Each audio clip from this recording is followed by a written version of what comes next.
Well, good day to you all. My name is Dr. James Craik. I am George Washington's personal physician, also Physician General of the United States. And I have been charged with speaking to you today. So I thought I would talk a little bit about George and I, the early days. So I met my friend George Washington during the French and Indian War. I remember it was early July 1754. We were both serving with the Virginia Regiment. I was the surgeon for the regiment, and George was a lieutenant colonel commanding us at Fort Necessity, if you can even call it a fort. It was one poorly built stockade in the center to hold all of our supplies, and a fort not even big enough to hold all of our men inside. So we dug into trenches around the outside. Now, on the 3rd of July, about 9 or so in the morning, the enemy approached our trenches with dismal shouts and Indian yells. Well, they were met with, shall we say, such a warm spirited and constant fire that we soon discovered that we would not make they would not make any purchase there. So the enemy took to change in their tactics. They took to constantly firing from every little rise and stone, stump, bush, tree, rock. Yeah. We returned fire as best as we could until the rain started. Oh my goodness. It was such a tremendous rain that could not even be conceived. Our trenches were flooded, our cartridge box wet and useless. All of our supplies in that poorly built stockade ruined. Now, the enemy offered us the chance to surrender. Well, George, being the commander, assessed our situation. No firepower, provisions ruined, and 1/3 of our men either dead or wounded. They even destroyed my doctor's box. So, on the 4th of July, 1754, Lieutenant Colonel George Washington surrendered. I was left to care for the dead and the wounded. George and the other men were allowed to leave. Now, I know what some of you are thinking. Why in the world would they let George Washington just leave? Well, I'll tell you why. That French officer commanding the enemy thought that George Washington was such a poor commander that he would not make a leader of any merit. But that was just one man's opinion. Others thought differently. After the war, it was late October 1770. George and I were on a surveying expedition to the Kenai in the Ohio Valley. Now, we were surveying bounty lands awarded us for our gallant service during the French and Indian War. Now, the Kenai is a very, very remote area. Old Indian paths are the only access. One day we were resting in camp, and a party of Indians led by a trader come upon us. Well, the war was long since over, so we were certain that this meeting would be a peaceful one. Now, we learned from our interpreter, Joseph Nicholson, that traveling with that trader was a chief from one of the northwestern tribes and some of his warriors. As a matter of fact, that chief commanded the Indians in a battle against George during the war. Now,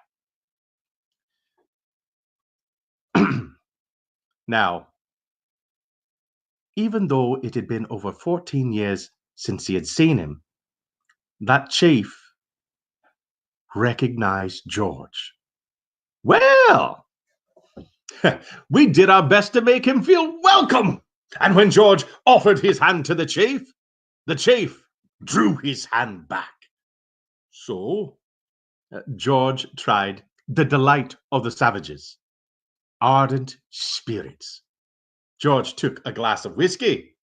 He offered it to the chief, and the chief refused to drink.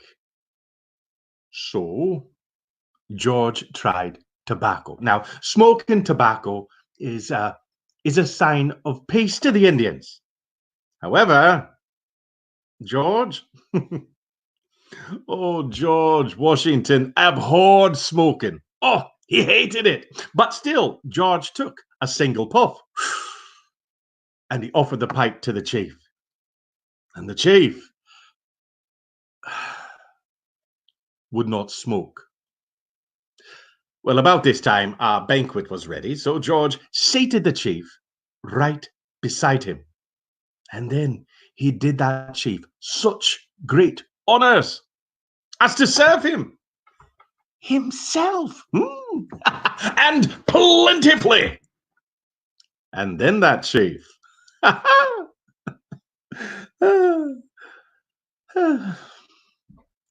well, he would not eat. Well, anxiety was pretty high around the old campfire about then, I tell you. Until the chief sat up and spoke. I am the chief of many tribes. My influence extends from the waters of the Great Lakes to the far blue mountains. I have traveled a long and weary path to meet the great warrior of that battle. It was on a day when the white man's blood mixed with the streams of our forests that I first beheld this young chief. I said to my men, mark yon tall and daring warrior. He is not of the Redcoat tribe. He has an Indian's wisdom, and his men fight as we do. Look, he alone is uncovered. If we mark our aim carefully, aim our rifles, he dies. But our rifles, which for anyone else would not miss, he alone was safe. Now, the Great Spirit protects and guides his destiny. He shall be the chief of many nations, and the people yet unborn will consider him the father. So, after that, the chief fell silent again. He said he could not die in battle. I used to tell that story many times. I told it all throughout the Revolutionary War. I told it so often that the other soldiers started to think, oh, that's just Dr. Craik, you know, the old storyteller. Well, that is until the Battle of Monmouth. You see, George Washington was never the type of commander to just sit back behind the lines and issue his orders forward. No, he was the type of commander that if an order needed to be issued, he would issue the order to the man it was intended for himself, no matter what the situation. Now, on the first day of the Battle of Monmouth, George Washington rode out to the front of the battle to issue an order to one of his commanders, Commander Hartley. And as George Washington sat astride his horse, there in the thick of the battle, issuing that order to Commander Hartley, the enemy fired a cannon shot. And that cannonball hit right at the hooves of George Washington's horse. It blew dirt, debris, sticks, stones, rocks all over George, his horse, Commander Hartley and his horse. Commander Hartley's horse reared up and tried to get away. Commander Hartley grew pale, as if he had seen death itself. But George Washington did not stutter, did not stammer, did not start. He acted, George Washington, he acted as if nothing had happened at all. And when he finished issuing that order to Commander Hartley, he calmly turned and rode away. I looked to the other soldiers who were now looking at me, the old storyteller. What could I say? Nothing really. So I just smiled and pointed to the heavens. And those soldiers knew that the Indian prophecy was true.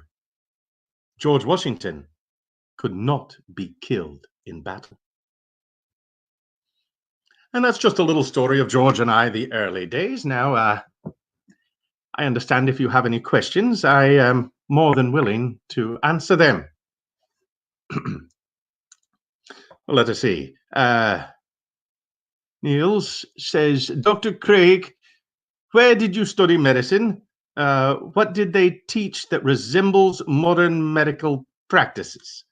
Well, I studied at the University of Edinburgh, top medical school in the world. Thank you very much. And, well, we studied all manner of different things. Let us see. We would study physiology. We studied medical practices and such. We even studied philosophy and all. So chemistry, anatomy, surgery, physics. So quite a bit. Let us see. Next. Was there any special protection when they did the smallpox vaccination? Well, we did an inoculation. This was during the Revolutionary War. There was an epidemic of smallpox sweeping the land. Now, George Washington, he had contracted the smallpox during his trip to Barbados as a young man.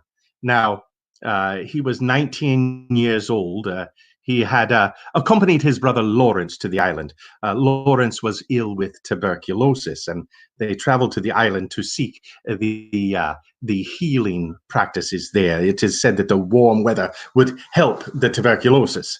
While on the island, George Washington contracted smallpox.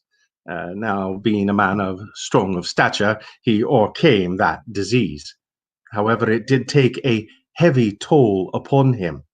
Now, later on, during the war, he would realize what this had done. So, he heard that there was an epidemic of smallpox sweeping the land. Now, he knew that if it was allowed to reach our camps, it would sweep through there like wind through a lace curtain. So, George Washington insisted that all the soldiers of the Continental Army be inoculated against the pox. Now, when you do the inoculation, there are a couple of different methods. First, you take a feather, cut it to the point, the stalk to a point, and you will pierce the pox. Now, you must have someone who is on the mend. That is the important part. They have built up the ability to fight that disease. So, you pierce those pox with the feather and gather the matter out. And then you will then insert it with the sharpened feather into the person you wish to inoculate. The other method is my preferred method. You use a scarificator, which is a multi-bladed medical device. It is spring-loaded. So what you would do is you would cock the blades. It's 1 to 12 blades. 6 works well for inoculation. You would then again go to the person who is healing from that pox, slash the pox, lay in linen thread, draw out the matter, and then you would lay it into the slashes of the person that you wish to inoculate. Bind it. Once it is done, you draw the threads out, and one of two things has happened. Either the person is now inoculated or they are infected. But either way, they will gain the ability to be resistant to the disease. Now, the special protections that we take during this inoculation is isolation, because they will get a milder form of the disease. Isolation to make sure that they are safe and the other soldiers around them are safe also. So those were our special protections. Next up, would you wish to discuss period treatment of fevers? Have you treated yellow fever? Did you ever meet Dr. Rush of Philadelphia or Dr. Drake of Cincinnati? I shall answer the latter question first. Yes, I have met Dr. Rush actually quite often. Dr. Rush, the doctor of Philadelphia, was also with us at Valley Forge. He's a fine doctor. I consider him more academic than hands-on, though. Dr. Drake of Cincinnati, I have not met. I am not aware of him. I apologize for that. Would you wish to discuss the treatments for fevers? One of the most useful treatments, medicines of my day, is willow bark. Willow bark treats a great many symptoms, fever, aches, pains, your headache, and such as that. So willow bark is used to treat a fever. Also, Peruvian bark will do so. Now, your willow bark you would know as aspirin. Now, have I treated yellow fever? Yes, yellow fever has been treated often. Now, there was an epidemic of yellow fever in, I believe it was 1762. Now, this epidemic was confined to a single street in Philadelphia. It was known as the Front Street Fever. Now, the way we would treat that is, again, with isolation, and also vinegar was a great use to it. We would keep a bowl of vinegar in the ward with the patients, at times dousing a hot iron into it, creating a steam to permeate the air and such. Also, you could wash the walls with vinegar.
Am I here now? Can you see me?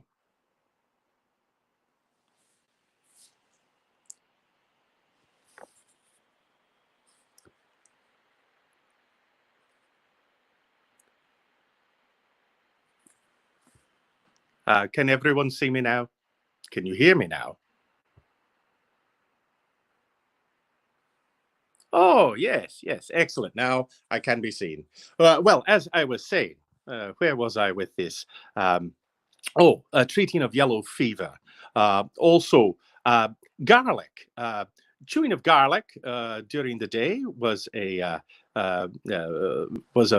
method to try to prevent the yellow fever. Also, putting it in your shoes and pockets at night helped it to settle in also. So, all right, let's see the next question here.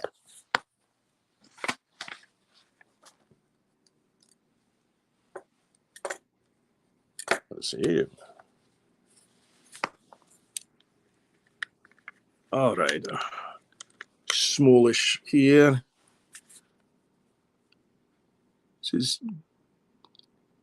Did you learn Dr. Thornton's ideas? Did I learn of Dr. Thornton's ideas to resuscitate George Washington? How did you feel about that? I felt that Thornton was... Dr. Thornton wanted to try to resuscitate George Washington after his death. Now, ladies and gentlemen, that is quite a difficult thing, I tell you. Dr. Thornton wanted to use a transfusion of lamb's blood and slowly warm the body back up to try to resuscitate the general. He had been dead for quite some time. So it was quite difficult. Now, so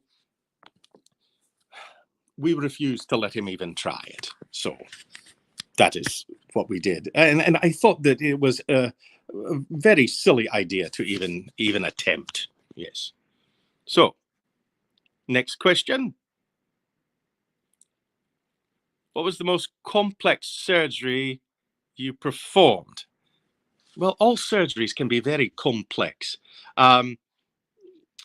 I suppose one of the most dangerous, not necessarily complex, but dangerous, is trepanation, to relieve the pressure of the brain from a fracture to the skull.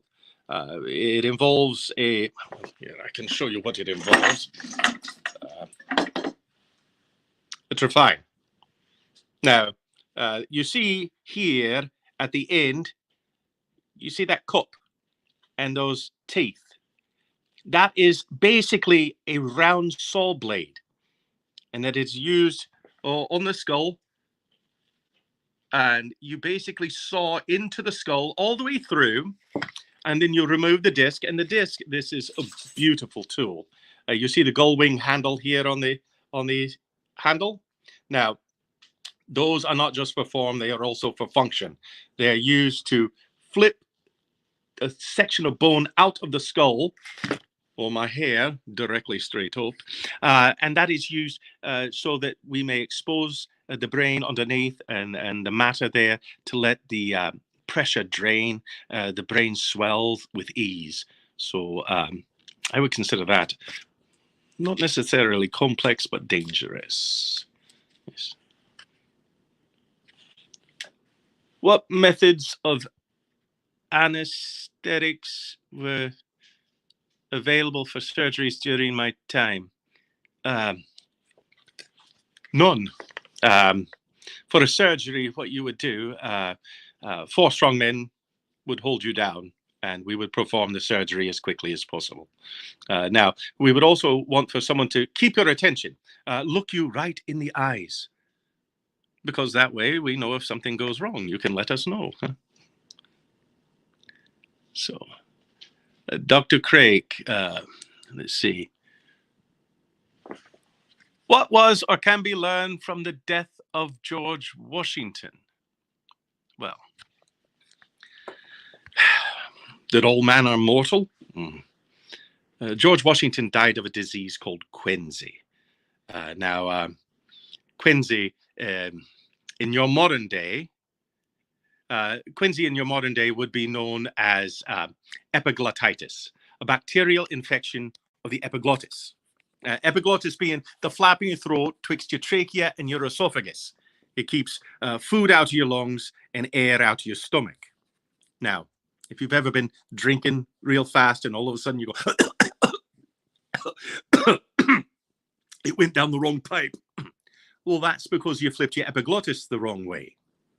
Now, quinsy is an infection of the epiglottis. Now, when you get that, the epiglottis swells up like a cork in your throat. It makes it to where you cannot eat, you cannot drink, and eventually you cannot breathe. So basically, George Washington suffocated to death. And from first symptom to death, it was a mere 36 hours. Now, I was the first doctor called in, but I was not called in until 24 hours into the illness. I had a mere 12 hours to physic to the general to try to save his life. Now, by the time I arrived at Mount Vernon, the disease had progressed so far, I had little hope he would survive. The general had little hope he would survive. he said to me, "I feel myself going. I thank you for your attention, but you should not take any more troubles about me. But let me go off quietly.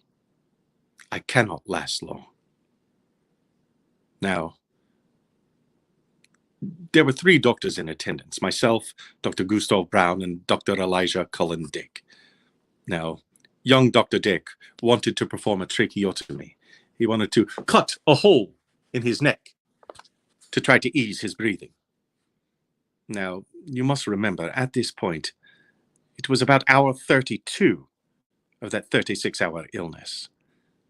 Now, Dr. Brown and myself felt that the general was in such a weakened condition that we would merely be slitting his throat and killing him. So we decided against performing the tracheotomy.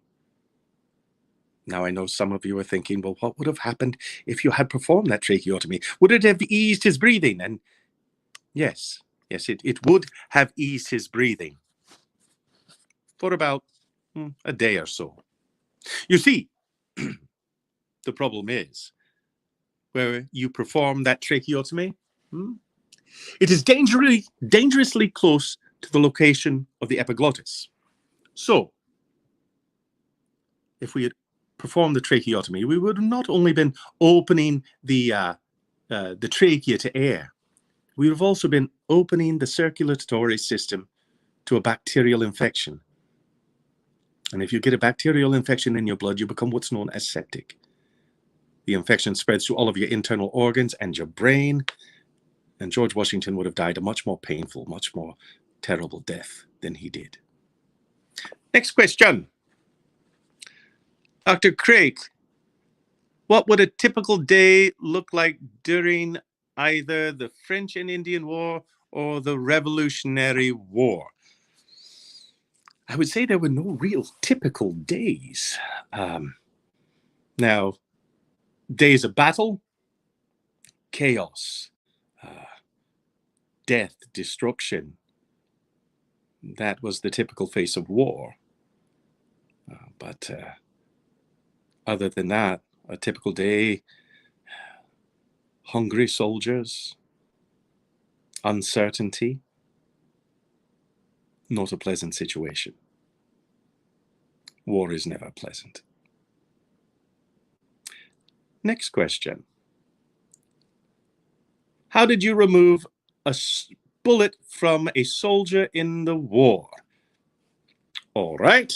Well, the first thing that you must do is, say I was shot in the shoulder, right here. Now, first thing that I'm going to have to do as a doctor for my patient, me, is to find the bullet. Now, the doctor would use what I consider to be his greatest tool to do this. And that tool is, of course, the finger. I would plunge the finger into the bullet wound to try to find the bullet. Now, if the bullet was lodged too deep, by too deep, I mean deeper than my finger is long, I would then use a probe.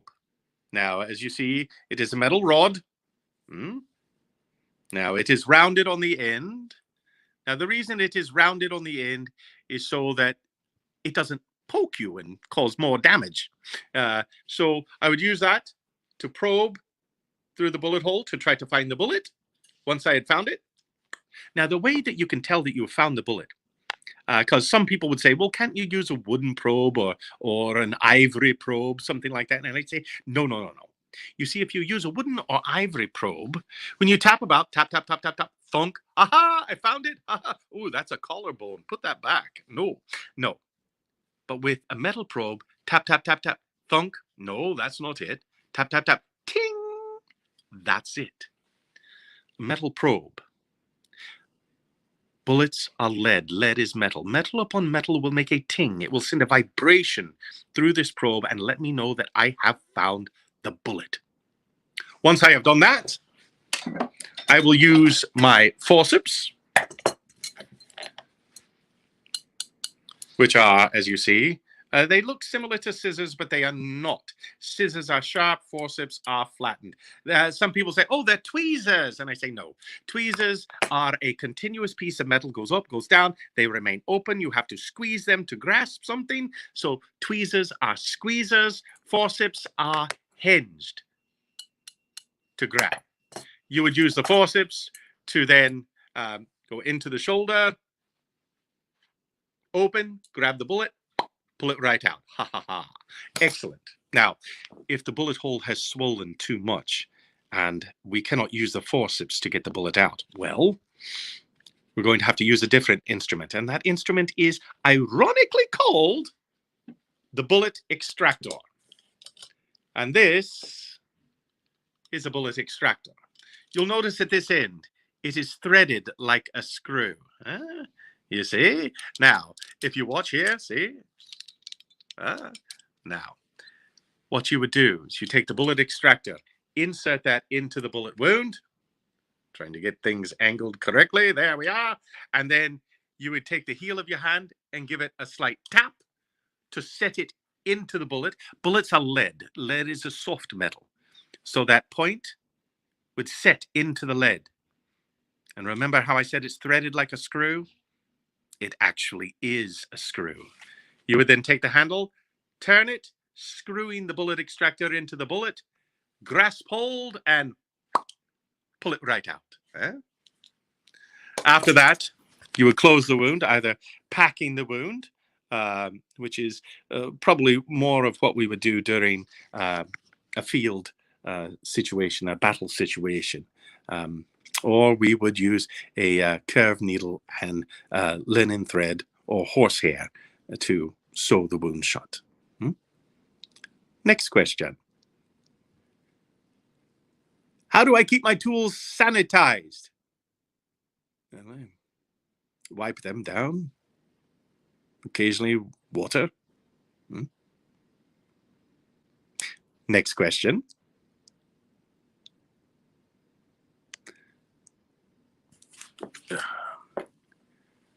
See. How close is the good doctor's home to Mount Vernon? How often would I visit the Washingtons? Well, my home is about 12 miles from George Washington's home.